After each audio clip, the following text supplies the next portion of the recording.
Hello everyone, students learning classes में फिर से आपका एक बार स्वागत है। और हम पढ़ रहे थे the lady or the tiger. इसका फर्स्ट पार्ट है वो हम पढ़ चुके थे। आज हम पढ़ेंगे पार्ट 2। तो देखते हैं आगे स्टोरी में क्या होता है। पार्ट पर king had a daughter home he love deeply. अब क्या होता है कि वो जो अर्ध हिंसक जो राजा है उसकी जो एक बेटी होती है और वो अपनी बेटी से बहुत प्यार करता है। She was as passionate, fanciful and strong as her father and was devoted to him. अब वो जो उसकी बेटी थी वो भी बिल्कुल अपने पिता की तरह ही थी, काफ़ी कल्पनाएं करने वाली, गहरा लगाव रखने वाली और उतनी ही ताकतवर थी जितने कि उसके पिता, और वो अपने पिता के लिए पूरी तरह समर्पित थी। As is the case in many fairy tales, this daughter the apple of her father's eyes। और हम देखते हैं कि कई प्रकार के हम जब ये फेरी टेल्स या जो ये परियों की कथाएं पढ़ते हैं तो हम देखते हैं कि जो बेटी होती है वो पिता की आंखों का तारा होती है। Apple of her father's eyes. Apple of her eyes का मतलब होता है आंखों का तारा। ये एक प्रोवर्ब है। Was in love with a young man who was below her in station. लेकिन वो क्या करती है, वो जो राजकुमारी होती है वो किसी से प्रेम करती है, और वो जो लड़का होता है वो उसके ओहदे का, उसके स्टेटस का नहीं होता, वो उससे थोड़ा नीचा होता है। He was a commoner. वो एक सामान्य सा लड़का होता है। He was also brave handsome. हालांकि वो जो लड़का था वो काफ़ी बहादुर था, बहुत ही सुंदर था, एंड डेयरिंग और साहसी भी था। And he love the royal daughter with all his being. और वो अपनी पूरी निष्ठा के साथ, पूरे समर्पण के साथ उस राजकुमारी से प्रेम करता था। The princess had enough barbarism in her that their love affair was dramatic, to dramatic. और वो जो राजकुमारी थी वो भी, उसके भी जो काम थे या उसके भी जो विचार थे उस लड़के के बारे में वो काफ़ी हिंसक तरीके के थे। तो इससे क्या होता था कि वो भी अपना जो प्रेम करने का उसका जो तरीका था वो काफ़ी नाटकीय तरीका था। It was a secret for one but then the king found out about it. हालांकि ये जो उनका जो प्रेम प्रसंग था ये काफ़ी समय तक ऐसे ही चलता रहा, किसी को पता नहीं चला, लेकिन लास्ट में राजा को सारी भनक पड़ जाती है। The king didn't hesitate for a minute. अब राजा है वो एक मिनट के लिए भी नहीं हिचकिचाता। He sent the young man to the prison. और राजा उस लड़के को पकड़ता है और उसे जेल में डाल देता है। And set A date for his trial in the arena. और एक तारीख है वो फिक्स कर देता है कि इस दिन है वो उस लड़के को भी उसी एरेना में लेके आना होगा। व्हेन द डेट अराइव्ड, और इस तरह वो दिन आ जाता है जब उसे उस प्लेग्राउंड में लाना था। Everyone in the kingdom wanted to attend. और राज्य में जितने भी लोग थे वो इस नाटक को देखना चाह रहे थे। They all new of this king interest in the case and there was excitement in the air. वो सभी जानते थे कि राजा का इस केस में सबसे ज़्यादा इंटरेस्ट होगा, और अब उन जो लोगों का जो एक्साइटमेंट था वो परवान पर था। The Kings man search for the fearless tiger in the realm. अब वो जो राजा के लोग होते हैं वो पूरे राज्य में जो सबसे ज़्यादा भूखा टाइगर होता है उसे ढूंढ के लाते हैं। They also search for the fairest मैडन in the land so that he could have a fitting bride in case he were found innocent. और वो लोग राज्य की सबसे खूबसूरत लड़की को भी ढूंढ के लाते हैं जो उस लड़के के लिए एकदम से सही हो, ताकि वो जो लड़का है अगर वो निर्दोष है तो उसे इनाम में एक सुंदर लड़की मिले। Of course everyone knew that he had committed the crime of loving the princess. अब जैसे कि सबको पता था कि उसने कितना बड़ा अपराध किया है, उसने एक राजकुमारी से प्रेम किया था। But the king didn't allow the fact of the case to alter his decision. लेकिन राजा के जो न्याय करने का जो तरीका था इससे राजा के लिए कोई फर्क नहीं पड़ा। उसका वो जो तरीका था वो वही रहा। The trial would go on A plan. जिस तरह से ट्रायल आता है उसी तरह से ये चलता रहा। The youth would be gone no matter what happened. He would either B dead और मैरिड। और वो जो जवान लड़का था उसे भी कोई फर्क नहीं पड़ रहा था इस चीज़ से कि अब आगे क्या होने वाला है, या तो वो मरेगा या उसकी शादी हो जाएगी। The king could enjoy the proceeding for the spot of it. और राजा है वो इन सब चीज़ों को काफ़ी इंजॉय करने वाला था। जैसे कि खेल में हम मनोरंजन करते हैं उसी तरह राजा के लिए सबसे बड़ा मनोरंजन यही था। The day arrived. और इस तरह से वो जो दिन है वो आ जाता है। The people were standing in every corner of the arena. और जो लोग थे वो चारों तरफ उस स्टेडियम के बैठ जाते हैं। All was ready when the moment came. और सभी तैयार थे एकदम से जैसे ही वो क्षण आता है। इस signal was given and the door open. और इस तरह से वो सिग्नल दिया जाता है और वो जो दरवाजा है वो खुलता है। Allowing the princess lover to enter. और इस तरह से वो जो प्रेमी था उसे उस एरिना के बीच में लाया जाता है। The crowd cast. अब वो जो भीड़ थी वो हल्ला मचाने लगती है। He was handsome. वो बहुत ही स्मार्ट था। Half the audience did not know that one so attractive had lived among them. आधे से ज़्यादा लोगों को तो ये पता भी नहीं था कि इतना स्मार्ट और इतना सुंदर लड़का है वो उन लोगों के बीच में रहता है। No wonder the princess loved him. इसमें कोई आश्चर्य नहीं था अगर राजकुमारी है वो इसके प्रेम में पड़ गई थी। How terrible for him to be there. लेकिन आज इस बच्चे के लिए या आज इस लड़के के लिए कितना भयानक दिन है वो उसके सामने खड़ा है। The princess had thought about his trial day and night for a long time. अब क्या होता है कि वो जो राजकुमारी थी वो दिन रात इसी डेट के बारे में सोचती रहती है। उसे चिंता होती है कि पता नहीं उसके साथ अब क्या होने वाला है। She knew she couldn't beer to miss the spectacled but there was another reason for her being there. उसे पता था कि वो एक दर्शक बन के इस तरह से सारी चीज़ें नहीं देख सकती। स्पेक्टेकल का मतलब होता है दर्शक। वो दर्शक बन के ये सारी चीज़ें हैं वो नहीं देख सकती, मतलब अपने जो प्रेमी है उसको इस तरह मौत के घाट उतरता नहीं देख सकती। But there was another reason for her being there, लेकिन एक दूसरा कारण था जिसकी वजह से वो वहाँ पर बैठी थी। She had such power, influence and force of character as well as plenty of gold that she did what no one had ever done before. अब क्या था, वो भी तो राजकुमारी थी, तो उसके पास काफ़ी पावर था, काफ़ी प्रभाव था, और सबसे बड़ी बात थी उसकी चारित्रिक विशेषताएं थी, और इससे भी बड़ी बात थी कि उसके पास खूब सारा सोना था। यानी उसने घूस देकर और खूब सारा सोना लोगों को देकर वहाँ के जो जितने भी कर्मचारी थे उन्हें खूब सारी घूस दे दी, और बदले में क्या किया उसने उसने वही किया जो आज तक कभी नहीं हुआ था। She found out the secret of the doors for that day, कि उससे पता चल गया था कि कौन से कमरे में क्या है, और ये जो सीक्रेट था वो राजकुमारी जान गई थी। She knew in which room stood the hungry tiger and in which waited the lady. उसे अच्छे से पता था कि किस कमरे में तो है वो भूखा शेर और किस कमरे में है वो औरत। She knew too that the doors were so thick that there was no way anyone could ever hear some hint from behind them. और वो ये भी अच्छे से जानती थी वो कि इस दरवाजा जो दोनों रूम का जो दरवाजा था वो काफ़ी मजबूत था, इससे कि अगर उसके पास जाकर कोई कान लगाकर भी उस दरवाजे से कुछ सुनना चाहे तो उन्हें कुछ भी सुनाई नहीं देता था। If she were going to warn her lover she would have to do it by signal. तो अब क्या करती है, वो सिर्फ ये सोच रही थी कि अगर उसे अपने प्रेमी को चेतावनी देनी है कि उसे कौन से दरवाजे में जाना है या कौन से दरवाजे को उसे खोलना है, तो इसके लिए उसने सोचा कि अब तो उसे कोई ना कोई इशारा ही देकर समझाना होगा। She also knew something which made the whole process more complicated. वो ये भी जानती थी कि जितनी भी प्रक्रिया है वो काफ़ी कठिन है। She knew that the lady was one of the most beautiful madams in the whole country, और उसे ये भी पता था कि वो जो दूसरे दरवाजे में जिस लेडी को खड़ा किया गया है वो इस देश की सबसे खूबसूरत लड़की है। And the thought of a young man living with this woman encouraged her. और जब उसने ये सोचा कि उसका जो प्रेमी है वो उससे शादी करेगा और उसी के साथ रहने वाला है, तो उसके इस विचार ने उसे बहुत ज़्यादा क्रोधित कर दिया, उसे एकदम पागल कर दिया। She hated the lady and hated that might happen. और इस तरह से वो जो महिला थी उससे वो राजकुमारी बुरी तरह नफरत करने लगी थी, और जो भी उसके बाद होने वाला था उससे भी उसे बहुत नफरत थी। When the accused brought to the royal box, as was the custom, he looked only at the princess and immediately he knew. अब क्या होता है कि जैसे ही वो अपराधी आता है तो वो राजा के सामने झुकता है। एज द कस्टम, जैसे कि हमेशा के लिए कस्टम होता है, वहाँ का एक संस्कार होता है कि जो भी अपराधी आता है वो पहले राजा के सामने झुकता है। He looked only at the princess, उसने एक बार के लिए उस राजकुमारी की तरफ देखा, एंड इमीडिएटली ही न्यू, और वो जान गया कि उसे क्या करना है।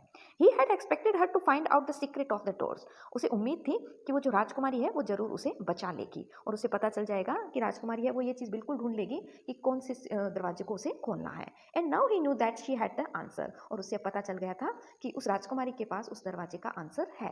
It was only left for her to tell him, बस अब राजकुमारी को उसे बताना ही था। His quick glance at her asked which. It was as plain as if he had shouted it. और उसने सिर्फ इशारों में उस राजकुमारी से ये पूछा कौन सा, और जिस तरह से उसने इशारा किया था वो उतना ही सिंपल तरीके से उसका इशारा था जैसे मान लो कि कोई चिल्लाकर पूछ रहा हो। There was no time to lose, अब उसके पास बिल्कुल भी समय नहीं था गंवाने के लिए। The quick question had to be answer just as quickly, अब जितना जल्दी से ये क्वेश्चन पूछा गया कि कौन सा, उतने ही जल्दी से उसका आंसर भी दिया गया, so that the king would not suspect. तो उससे क्या हुआ कि राजा को बिल्कुल भी शक नहीं हुआ कि इस राजकुमारी ने उस राजकुमार को, उस व्यक्ति को बता दिया है कि कौन सा दरवाजा तुम्हें खोलना है। Her right hand was resting on a pillow in front of her, वो जो राजकुमारी थी उसका जो राइट हैंड था वो एक पिलो के ऊपर रखा हुआ था। She raise it slightly and made a small fast movement to the right, उसने बस थोड़ा सा उस हाथ को उठाया और जल्दी से उस हाथ को मोड़ दिया, किस तरफ, राइट साइड में। No one but her lover saw her, और किसी को कुछ पता नहीं चला लेकिन उसके प्रेमी ने ये चीज देख ली। Every eye in the arena was fixed on him, और इस तरह से एरिना, उस प्लेग्राउंड में जितनी भी आंखें थी, मतलब जितने भी दर्शक थे वो सारे के सारे उस वो जो व्यक्ति था उस पर फिक्स थी उन सबकी निगाहें। He turned and with a firm and rapid step he walked across the empty space. वो वापस मुड़ता है, चारों तरफ देखता है बड़ी निष्ठा के साथ, और जल्दी से एक चक्कर काटता है उस पूरे खाली जगह पर। Every heart stopped beating. अब जितने भी लोग थे वहां पर सबका दिल है वो एकदम बैठ जाता है। Every breath was held. सब अपनी सांस है वो रोक लेते हैं। Every eye was upon him. सारी आंखें हैं वो उसी लड़के पे थी। Without hesitation he went to the door on the right and opened it. और बिना किसी हिचकिचाहट के वो क्या करता है, वो जाता है और वो जो राइट साइड का जो डोर है उसे खोल देता है। Did the tiger come out of the door और डिड द लेडी। अब ये जो ऑथर है वो आपसे क्वेश्चन कर रहा है कि आप बताइए कि उस दरवाजे में से वो टाइगर निकलता है या वो औरत निकलती है। The more we think about this question the harder it is to answer. अब जितना भी हम इस क्वेश्चन के बारे में सोचते हैं उतना ही इस क्वेश्चन का आंसर देना होता है, उतना ही हार्ड है। It involves a study of the human heart which leads to maze of passion, love, hate and excitement. क्योंकि ये जो प्रश्न है वो सम्मिलित रखता है अपने आप में क्या, एक व्यक्ति के दिल को पढ़ना, कि एक जो इंसान है उसके दिल में क्या क्या चीज़ें हैं। वो एक भूल भुलैया है, मैं जिसका मतलब होता है पहेली, कि इंसान का जो दिल है वो एक भूल भुलैया है, एक पहेली है। किसका? पैशन का, गहरे लगाव का, प्रेम का, नफरत का, उत्तेजना का। Do not answer this for your self but put your self in the place of the princess. अब इसका जो आंसर है वो आप अपने मन से मत दो। इसका अगर आंसर आपको चाहिए तो आप अपने आप को उसी राजकुमारी की जगह पर रखकर देखो। She was hot blooded and semi barbaric. अब ये तो आपको पता है कि वो बिल्कुल अपने पिताजी की जैसे के जैसे थी, उसका खून था काफ़ी गर्म था और वो अर्ध हिंसक थी।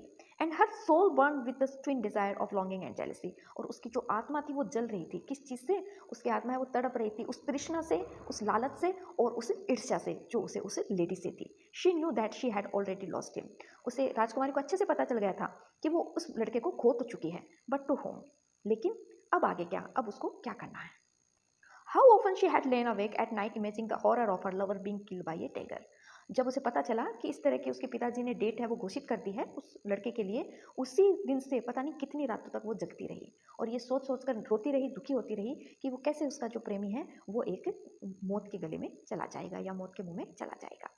एक टाइगर है वो उसे मार देगा। Even her dream she had covered her face with her hand to hide from that cruelty. यहाँ तक कि बस वो सपने में ये सब सोचती थी, लेकिन उसके बावजूद भी वो अपने जो फेस है उसको ढक लेती थी, सिर्फ इसको इमेजिन करके ही कि ये इतना बुरा तो उसके साथ कैसे हो सकता है। But how much more often had she seen him at the other door. लेकिन आपको क्या लगता है कि क्या जब उसने दूसरे डोर के बारे में सोचा तो उसे इससे भी ज्यादा बुरा नहीं लगा होगा? In her mind she had screamed and torn her hair when she saw his happy face at opening the door to the lake. Her soul burned in agony and she saw him rush to that woman and then be wedded in the next moment. लेकिन उसका जो दिमाग था वो और बुरी तरह से जल रहा था। सी वो स्क्रैम्ड, स्क्रैम्ड का मतलब होता है वो चिल्ला रही थी और टॉर्न हर हेयर, अपने बालों को नोच रही थी जब उसने देखा उसका हंसता हुआ खुशी भरा चेहरा जब उसने दूसरा दरवाजा खोला। Her soul burned in agony as she saw him rush to that woman and then be wed in the next moment. और उसकी जो आत्मा थी वो गुस्से से जल उठी थी जब उसने ये महसूस किया और ये सोचा कि जब वो दूसरा गेट खोल देगा तो वो जो सुंदर सी महिला निकलेगी उसके साथ उसकी शादी हो जाएगी और वो हंसी खुशी उसके साथ अपना घर बसा लेगा। When all about her were joys. और इस तरह से उसके जितने भी खुशी के जो पल थे उस लड़के के, वो उससे सहन नहीं हुए। She lived through the misery of the procession, the happy couple, the singing and dancing, the shouts of the crowd, the laughter of the wondering children. Her tears, of course, were lost in all the joy. और जैसे ही उसने ये पूरी प्रक्रिया के बारे में सोचा कि जैसे ही उस लड़के को वो लेडी मिल जाएगी तो वो एकदम अच्छे से शादी कर लेगा, गाने वाने होंगे, डांस होगा, उसके बाद है वो भीड़ चिल्लाएगी, बच्चे हैं वो खुश रहेंगे और बच्चे हैं वो फूलों की बारिश उन पे करेंगे। तो इस तरह की बातें सोचकर वो है वो बुरी तरह से रोने लगती है और उसके जितने भी जॉय थे, उसकी जितनी भी खुशी थी, वो सारी आंसुओं में बदल जाती है। Would it be better for him to die at once then he could go to the place after death and wait for her. तो फिर वो ये सोचती है कि क्या ये अब उसके लिए मर जाना ही सही नहीं है, ताकि अगले जन्म में या अगली किसी जगह पर जाकर कम से कम मेरा वेट तो कर सकेगा। एंड येट दैट अवेफुल टाइगर दो श्रिंक दैट ब्लड। किंतु फिर भी वह भयानक बात, वह चीखें, वह खून, वो इस तरह से फिर वापस उस टाइगर के बारे में सोचने लगा। Her decision had been made in the instant that she moved her hand. लेकिन अब चाहे जो भी हो उसने निर्णय तो ले लिया था और उसी निर्णय के अकॉर्डिंग उसने अपना हाथ हिलाया था। हो सकता है कि उसने राइट वाला हैंड हिलाया था, उसमें वो लेडी भी हो सकती थी और वो टाइगर भी हो सकता था, क्योंकि उसने दोनों पक्षों को बहुत दिनों तक, बहुत रातों तक बैठकर सोचा था। She had known that he would ask but she had put of her decision until the last moment. उसे अच्छे से पता था कि लास्ट में उसका प्रेमी है वो उस इशारे से उसे जरूर पूछेगा और वो उसी वक्त उसे जो सही डिसीजन उसे लगेगा, उस राजकुमारी के लगेगा, वो ही वो उसे बताएगी। She finally decided. और इस तरह वो फाइनली डिसाइड कर लेती है and without hesitation she entered the right hand door. और वो बिना किसी हिचकिचाहट के वो जो अपना इशारा है वो राइट डोर की तरफ कर देती है। This is not a question to be taken lightly. अब ये जो प्रश्न है वो एकदम हल्के में लेने का नहीं है। Her decision was serious for her. उसका जो भी डिसीजन था वो उसके लिए एकदम सीरियस था, गंभीर था। So I do not presume to answer for her. तो ये जो राइटर है वो कहता है कि इसलिए मैं जो भी इसका उत्तर है वो मैं बिल्कुल नहीं देने वाला हूँ। I leave it all of you. अब ये सब चीज़ें हैं वो मैं आप पर छोड़ता हूँ कि आप क्या सोचते हैं। Which came out of the open door the lady or the tiger. तो अब आप ही सोचिएगा कि जैसे ही उसने वो राइट हैंड वाला वो जो दरवाजा खोला था उसमें से क्या निकला था, वो सुंदर सी महिला निकली थी या वो टाइगर निकला था। तो इस तरह से स्टूडेंट ये जो फ्रैंक आर स्टॉकटन की जो स्टोरी है वो खत्म होती है।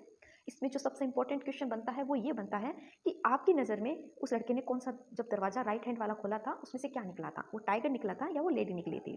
तो इसके दो आंसर आपको इस तरह से देने हैं कि अगर आप पॉजिटिव वे में सोचते हो, अगर आपको लगता है कि वो राजकुमारी उससे बेहद प्रेम करती थी और इसलिए वो अपने प्रेमी की जान बचाना चाहती थी, तो आप ये लिख सकते हैं कि हाँ, उसने अपने प्रेम की बलिदान देके और उस लड़के की शादी है वो उससे करवा दी। लेकिन अगर आप इसका नेगेटिव वे में देखते हैं, अगर आप इसका नकारात्मक पहलू देखते हैं, तो आपको ऐसा लगेगा कि नहीं, उस जो राजकुमारी थी उसका जो नेचर था वो बिल्कुल अपने पिता की तरह ही था और वो हार बिल्कुल बर्दाश्त नहीं कर सकती थी और ना ही अपने प्रेमी को किसी दूसरे से शादी करने देती। इसलिए उसने वो जो टाइगर वाला जो डोर था वही उसने उसे सजेस्ट किया। तो ये आप पर डिपेंड है कि आप क्या लिखते हैं।